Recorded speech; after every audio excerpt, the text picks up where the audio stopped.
Hello friends, welcome back.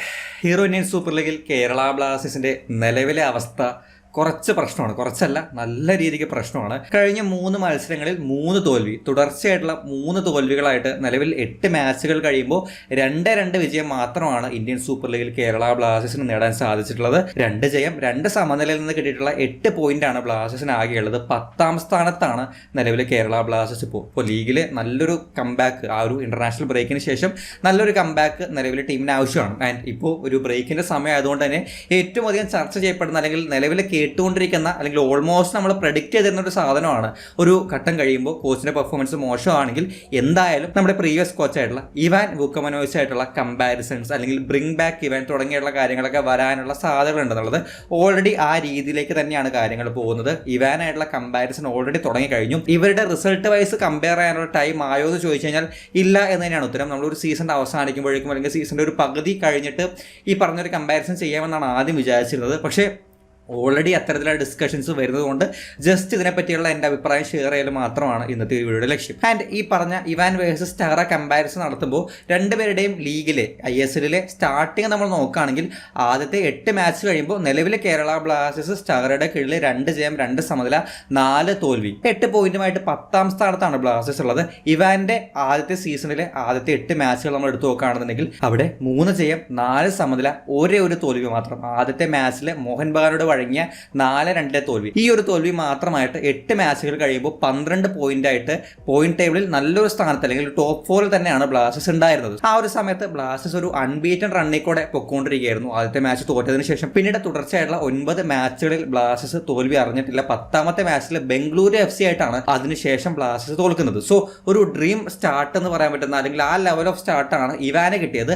ആ start വെച്ച് നമ്മൾ സ്റ്റാറെ കമ്പയർ ചെയ്യുമ്പോൾ ആ ലെവലിലൊന്നും സ്റ്റാർ എത്തിയിട്ടില്ല. പക്ഷെ ഞാൻ കൂടുതൽ ഫോക്കസ് ചെയ്യുന്നത് ഈ റിസൾട്ടിനേക്കാൾ കൂടുതൽ അല്ലെങ്കിൽ പോയിന്റ്സിനേക്കാൾ കൂടുതൽ രണ്ടുപേരുടെയും ഒരു സ്റ്റൈല് അല്ലെങ്കിൽ ഒരു കോച്ചിങ്ങിന്റെ ഒരു ഓവറോൾ സംഭവമുണ്ട്.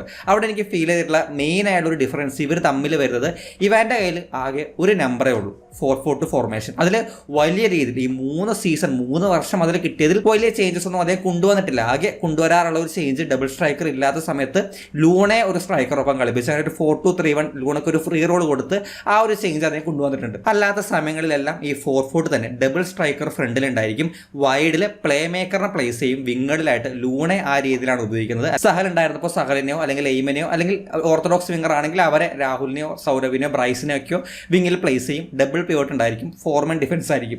ഈ ഒരു സംഭവത്തിൽ നിന്ന് വലിയ ചേഞ്ചസിലേക്ക് ഒന്നും പോയിട്ടില്ല. പക്ഷേ ഈ ഒരു ഒറ്റ നമ്പർ കൊണ്ട് അല്ലെങ്കിൽ ഈ ഒരു ഒറ്റ സംഭവം കൊണ്ട് അദ്ദേഹം 3 സീസണിലും നല്ല റിസൾട്ട് ഉണ്ടാക്കിയിട്ടുണ്ട്. ഈ 3 സീസണിലും അദ്ദേഹം പ്ലേ ഓഫിലേക്ക് കയറി അനാവശ്യമായിട്ട് പോയിന്റ്സ് നഷ്ടപ്പെടുത്തിയിട്ടില്ല. 3 സീസണിലും നമുക്ക് നേടാൻ പറ്റില്ല എന്ന് കരുതിയ പല കാര്യങ്ങളും പല വമ്പന്മാരെയും ഓൾമോസ്റ്റ് ISL എല്ലാ ടീമിനെയും അദ്ദേഹം തോൽപ്പിച്ചു. സോ അങ്ങനെ ഒരുപാട് കാര്യങ്ങൾ ഈ ഒരു ഒറ്റ നമ്പർ യൂസ് ചെയ്ത് അദ്ദേഹം സ്വന്തമാക്കിയിട്ടുണ്ട്. ഈ പറഞ്ഞ പോലെ ഒരുപാട് വേരിയേഷൻസോ ഒരുപാട് ടാക്ടിക്കലി വരുന്ന ഫോർമേഷനിലുള്ള വേരിയേഷനോ ഗെയിം സ്റ്റൈലിലോ വലിയ വേരിയേഷൻസ് ഒന്നും കൊണ്ടുവന്നില്ലെങ്കിലും ഈ ഒരു ഒറ്റ സാധനത്തിൽ അദ്ദേഹം പുലിയാണ്.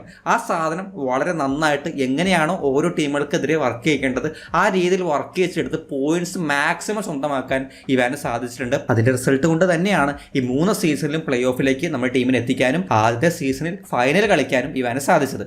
പക്ഷേ ഇവിടുത്തെ ഈ 4-4 ഉണ്ടായിരുന്ന അല്ലെങ്കിൽ ഈ പറഞ്ഞ ഇവാൻ ഉണ്ടായിരുന്ന ഒരു പ്രശ്നം എന്ന് പറയുന്നത് ലോങ് ടൈമിലേക്ക് നോക്കുമ്പോൾ ആദ്യത്തെ സീസൺ വിട്ട് കഴിഞ്ഞാൽ അതിനുശേഷം വന്ന 2 സീസണിലും സെക്കൻഡ് ഫേസിൽ രണ്ടാമത് വരുന്ന ഫിക്സ്റ്റേഴ്സിൽ ബ്ലാസ്റ്റേഴ്സിന്റെ ഗെയിം സ്റ്റൈൽ ആണെങ്കിലും പെർഫോമൻസ് വൈസ് ആണെങ്കിലും ഈ പറഞ്ഞ പോലെ പോയിന്റ്സ് നമ്മൾ സെക്കൻഡ് ഫേസിൽ കുറേ അധികം നഷ്ടപ്പെടുത്തിയിട്ടുണ്ട്. ഫസ്റ്റ് ഫേസിൽ കിട്ടിയ ആ ഒരു ഭീകര സ്റ്റാർട്ട് വെച്ചിട്ട് കിട്ടിയിട്ടുള്ള പോയിന്റ്സ് സമ്പത്ത് കാലത്ത് തൈപ്പത്ത് വെച്ചതുപോലെ അദ്ദേഹത്തിന് ആ പോയിന്റ്സ് അവസാന നിമിഷങ്ങളിൽ അത് ബെനിഫിറ്റ് ആയിട്ട് വന്നു. പിന്നെ 1-2 മാച്ചുകൾ കൂടി വിജയിച്ചതിന് ശേഷം പ്ലേ ഓഫ് ഉറപ്പിക്കാനും സാധിച്ചു. സോ ആ തുടക്കത്തിലുണ്ടായിരുന്ന ഫോം കീപ്പ് ചെയ്യാൻ, ലീഗ് അവസാനം വരെ കീപ്പ് ചെയ്യാൻ ബ്ലാസ്റ്റേഴ്സിന് സാധിക്കുന്നത് വളരെ കുറവായിരുന്നു ഇവാന്റെ സീസണിൽ. കഴിഞ്ഞ സീസൺ നമ്മൾ നോക്കുകയാണെങ്കിലും പ്ലേ ഓഫിലേക്ക് കയറിയ ഒരു ടീമാണെങ്കിലും ആ പ്ലേ ഓഫൊക്കെ കളിക്കുമ്പോൾ വളരെ വീക്കായിട്ടുള്ള ലെവലിലാണ് നമ്മുടെ ടീം ഉണ്ടായിരുന്നത്. പ്ലേയേഴ്സിന്റെ അവൈലബിലിറ്റി ഒരു വലിയ ഇഷ്യൂ ആണ്. അദ്ദേഹം ഈ പറഞ്ഞ പോലെ റിസൈൻ ചെയ്തപ്പോൾ നമ്മുടെ ടീം വിട്ട് പോയപ്പോൾ ഞാൻ പറഞ്ഞിരുന്ന ഒരു കാര്യം, ഒരു ഫുൾ സ്ക്വാഡ് വെച്ച് ഒരു ഫുൾ സ്ട്രെങ്ത് ഉള്ള സ്ക്വാഡ് വെച്ച് ഒരു സീസൺ അദ്ദേഹം ഡിസർവ് ചെയ്തിരുന്നു എന്നുള്ളത് അത് അതിന് കിട്ടിയിട്ടില്ല. പക്ഷേ എന്നാലും നമ്മൾ നോക്കുകയാണെങ്കിൽ ഈ പറഞ്ഞ ടാക്ടിക്സ് പല സമയത്തായിട്ട് ഒരു സെക്കൻഡ് ഫേസിലേക്കൊക്കെ വരുമ്പോൾ പരമാവധി എക്സ്പോസ് ആവുന്ന പോലെ പിന്നെ ആർക്ക് വേണമെങ്കിലും ബ്ലാസ്റ്റേഴ്സിനെ തോൽപ്പിക്കാൻ പറ്റും പറ്റുന്നതുപോലെ ആ ലെവലിലേക്ക് ടാക്ടിക്സും ഗെയിം സ്റ്റൈൽ വളരെ പ്രഡിക്റ്റബിൾ ആവുന്നു. ഇത് പ്ലേയേഴ്സിനും നല്ല രീതിയിൽ എഫക്ട് ചെയ്തിട്ടുണ്ട്. അവരുടെ മൂവ്മെന്റ്സും പ്രഡിക്റ്റബിൾ ആവുന്നു. അവരെന്ത് ചെയ്യും എന്നുള്ളത് ഓൾറെഡി ഓപ്പണന്റിനെ അറിയാം. ഈ സിറ്റുവേഷൻസ് ഒക്കെ വരുമ്പോൾ ഓൾറെഡി നമ്മൾ തോൽപ്പിച്ചിട്ടുള്ള ടീം സെക്കൻഡ് ഫേസിലേക്ക് വരുമ്പോൾ ആ റിവേഴ്സ് ഫിക്സറുകൾ നമ്മൾ തോൽപ്പിക്കുന്ന ഒരു ഗതി ഉണ്ടായിട്ടുണ്ട്. ആൻഡ് സൂപ്പർ കപ്പിലാണെങ്കിൽ ഡ്യൂറൻ കപ്പിലാണെങ്കിൽ കിട്ടിയ അവസരങ്ങളിലൊന്നും ഈ പറഞ്ഞ പോലെ അത്രയും സമയം ഇവാന് കിട്ടിയിട്ടും അത് ഈ പറഞ്ഞ പോലെ ഒരു ട്രോഫി ലെവലിലേക്ക് അല്ലെങ്കിൽ ഒരു നോക്കൌട്ട് സ്റ്റേജിൽ മുന്നോട്ട് പോകുന്ന ഒരു ചാമ്പ്യൻ ടീമിന്റെ ലെവലിലേക്ക് എത്തിക്കാൻ ആദ്യത്തെ സീസൺ ഒഴിച്ച് ബാക്കി 2 സീസണിലും ഇവാന് സാധിച്ചിട്ടില്ല. ഇനി സ്റ്റാറിലേക്ക് വരാണെന്നുണ്ടെങ്കിൽ സ്റ്റാർ ഇവാനെ വെച്ച് കമ്പയർ ചെയ്യുമ്പോൾ ടോട്ടലി ഓപ്പോസിറ്റ് ആണ്. സ്റ്റാറുടെ കയ്യിൽ ഒരുപാട് നമ്പേഴ്സ് ഉണ്ട്. ഫോർമേഷൻ വൈസ് നമ്മൾ നോക്കുകയാണെങ്കിൽ നമ്മൾ 4-3-3 കളിച്ചു, 3-5-2 കളിച്ചു, 4-2-3-1 4-3-1-2 അങ്ങനെ ഒരുപാട് ഫോർമേഷൻ ഇതിനോടകം തന്നെ നമ്മൾ ഡ്യൂറൻ കപ്പിലും ഈ പറഞ്ഞ ISL-ലായിട്ട് ഉപയോഗിച്ച് കഴിഞ്ഞു. ആൻഡ് അതിൻ്റെ ഏറ്റവും വലിയൊരു സ്ട്രെങ്ത് എന്ന് പറയുന്നതും ഈ ഫ്ലെക്സിബിലിറ്റി ആണ്. ഒരെണ്ണത്തിൽ മാത്രം ഒതുങ്ങി നിൽക്കാതെ ആ ലെവൽ ഡിഫറൻ്റ് ആയിട്ട് കാര്യങ്ങളിൽ പ്ലേയേഴ്സിന് ട്രൈ ചെയ്ത് സിംഗിൾ സ്ട്രൈക്കർ ആണോ, ഡബിൾ സ്ട്രൈക്കർ ആണോ, വിത്ത് വിങ്ങർ ആണോ, വിത്തൗട്ട് വിങ്ങർ ആണോ, ഡബിൾ പിവറ്റ് ആണോ, സിംഗിൾ DM ആണോ, 4-man ഡിഫൻസ് ആണോ, 3-man ഡിഫൻസ് ആണോ, ഈ പറഞ്ഞ കാര്യങ്ങളൊന്നും പ്രഡിക്റ്റ് ചെയ്യാൻ പറ്റാത്ത രീതിയിൽ മാറ്റി പ്ലേയേഴ്സിനെ ഇറക്കാനുള്ള ഒരു വില്ലിങ്നെസ് അല്ലെങ്കിൽ ആ ഒരു ടെൻഡൻസി അദ്ദേഹം കാണിക്കുന്നുണ്ട്.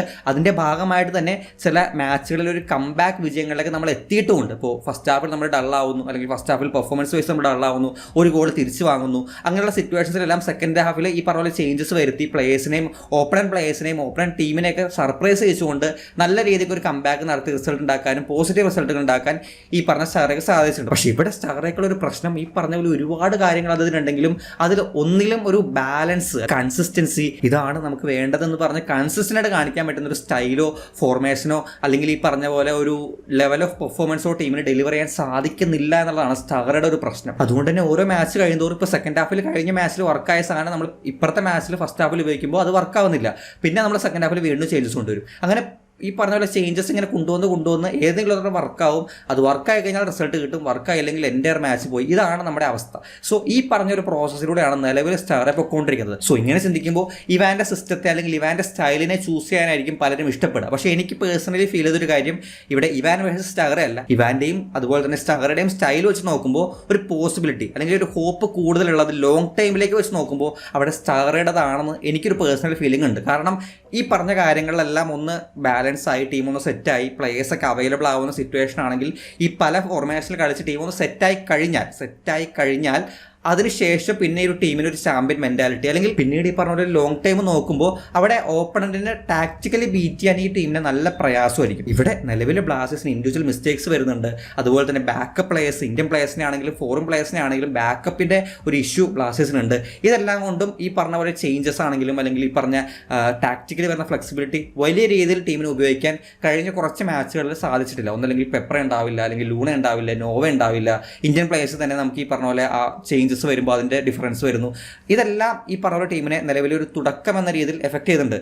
വൺസ് ഈ പറഞ്ഞൊരു പ്രോസസ്സ് കഴിഞ്ഞ് പ്ലേയേഴ്സൊക്കെ അവൈലബിൾ ആവുന്ന സിറ്റുവേഷനിൽ പ്ലേയേഴ്സും ആ സ്റ്റൈലിനോടെല്ലാം ഒരു സ്റ്റൈലിലേക്ക് മാത്രമല്ല ഈ പറഞ്ഞ പല സ്റ്റൈലിലേക്കും അഡാപ്റ്റ് ആയി കഴിഞ്ഞാൽ പിന്നെ സ്റ്റാർ എന്ന് പറയുന്ന കോച്ചിന് നല്ല രീതിയിൽ സ്റ്റാർ ആവാനുള്ള ഒരു ഓപ്പർച്യൂണിറ്റി ഉണ്ടെന്നാണ് എൻ്റെ ഒരു കാഴ്ചപ്പാടിൽ തോന്നിയിട്ടുള്ളത്. മറ്റേന്ന് പറഞ്ഞാൽ ഒരു ലോങ് ടൈമിലേക്ക് നോക്കുമ്പോൾ ഏതെങ്കിലും സിറ്റുവേഷനിലേക്ക് എത്തിക്കഴിഞ്ഞാൽ അതിനൊരു എക്സ്പയറി ഡേറ്റ് ഉണ്ടാവാറുണ്ട് ഇവാൻ്റെ സിസ്റ്റത്തിൽ. അത് നമ്മൾ ഓൾറെഡി പറഞ്ഞതാണ്. ഇവാൻ കണ്ടിന്യൂ ചെയ്യണമെന്ന് ഞാൻ ആഗ്രഹിക്കുമ്പോഴും സ്ഥിരം 4-4-2 തന്നെ ഒരു സീസൺ ലോങ് കളിപ്പിക്കുന്ന കാര്യത്തിൽ എനിക്ക് എപ്പോഴും താല്പര്യം ഉണ്ടായിരുന്നില്ല. സ്റ്റാറുടെ കാര്യത്തിൽ നമുക്കത് പ്രതീക്ഷിക്കാൻ പറ്റില്ല. ഈ പറഞ്ഞ ഡിഫറൻ്റ് ആയിട്ടുള്ള കാര്യങ്ങൾ വരുമ്പോൾ ഓൾറെഡി ടീമിന് ഒരു ഫ്ലെക്സിബിലിറ്റി കിട്ടും. ഓൾറെഡി ഓപ്പണന്റിനെ സർപ്രൈസ് ചെയ്യുന്ന രീതിയിൽ നമുക്ക് ടീമിനെ ഇറക്കാൻ പറ്റും. പല സ്റ്റൈലിൽ പ്ലേയേഴ്സ് അഡാപ്റ്റ് ആകുമ്പോൾ പ്ലേയേഴ്സിൻ്റെ മൂവ്മെൻറ്റ്സും പ്രഡിക്റ്റബിൾ ആവുന്നതും പല പ്ലേയേഴ്സിനും ഡേഞ്ചറസ് ആയി മാറാനുള്ള ഒരു പോസിബിലിറ്റി ഉണ്ട്. പക്ഷേ ഇതെല്ലാം ഈ പറഞ്ഞ പോലെ സെറ്റായി ഈ പറഞ്ഞ പോലെ അത് വർക്കായി പരമാവധി പ്ലേയേഴ്സൊക്കെ അതിൽ ഇൻവോൾവ് ആയാൽ മാത്രം നടക്കുന്ന കാര്യമാണ്.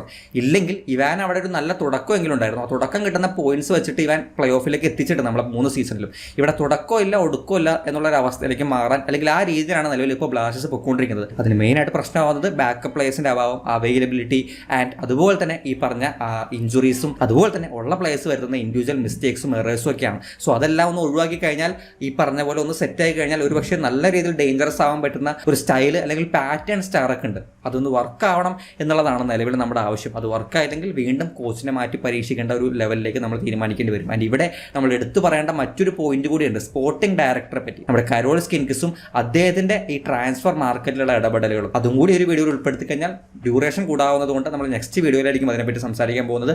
അതുകൂടി പറഞ്ഞാൽ മാത്രമാണ് നിലവിലെ കേരള ബ്ലാസ്റ്റേഴ്സിന്റെ അവസ്ഥ കോച്ചിനെ കൂടി ഇൻവോൾവ് ആക്കിക്കൊണ്ട് നമുക്ക് പൂർണ്ണമായിട്ട് ആ ഒരു കാര്യം പറയാൻ പറ്റും. സോ എന്തായാലും ഈ പറഞ്ഞ ഇവാൻ വേഴ്സസ് സ്റ്റാറെ ആ ഒരു കംപ്ലീറ്റ് കമ്പാരിസന്റെ ടൈം ആയിട്ടില്ലെങ്കിൽ ഇല്ലെങ്കിലും നിങ്ങൾക്ക് നിലവിൽ ഈ പറഞ്ഞ ടോപ്പിക്കിൽ നിങ്ങളുടെ അഭിപ്രായങ്ങൾ തീർച്ചയായിട്ടും കമൻറ്റ് ബോക്സിൽ ഷെയർ ചെയ്യാൻ ശ്രമിക്കാവുന്നതാണ്. എന്തായാലും നമുക്ക് മറ്റൊരു വീഡിയോയിൽ കാണാം.